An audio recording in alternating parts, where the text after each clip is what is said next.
Did you know ever since the election on Google, the most searched question is, what is a tariff? This search spiked over 1,600% this last week. Today, we'll explore what tariffs are, why they are imposed, and most importantly, how it can impact your wallet in 2025.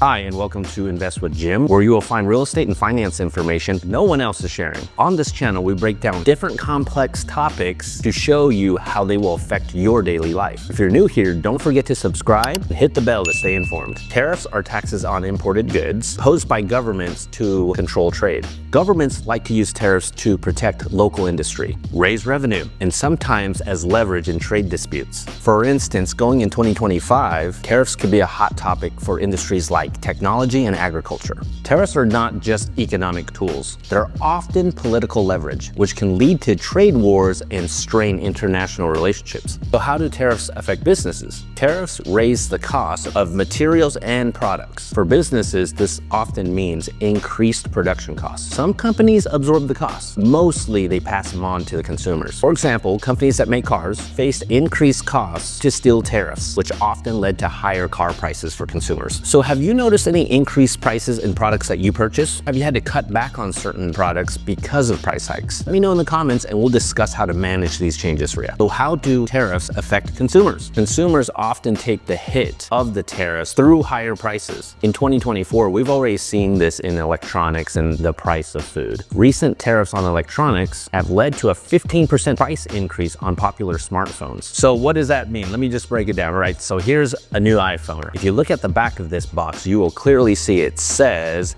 designed by Apple in California, assembled in China. So what does that mean, all right? Let's say we have a 15% tariff on this iPhone, right?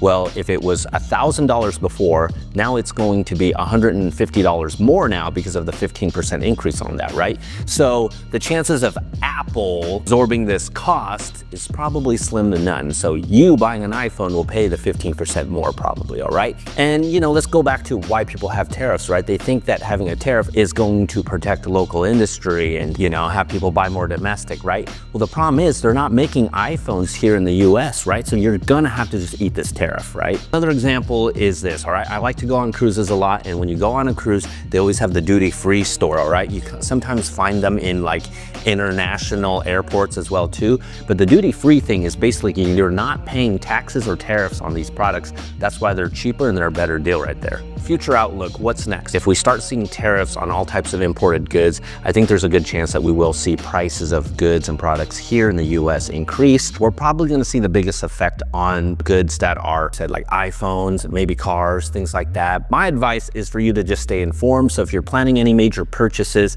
to look into this and see if there's a way you can save on these things. If you feel like you've been affected or you have a question about it, leave a comment below. I'd love to talk to you guys about this and how it's affected you, and we can come up with strategies together to navigate through all this stuff. Thanks for tuning in, and if you found this video helpful, give it a like and share it with your friends. Don't forget to subscribe for more content like this. Thanks for watching. See you next time.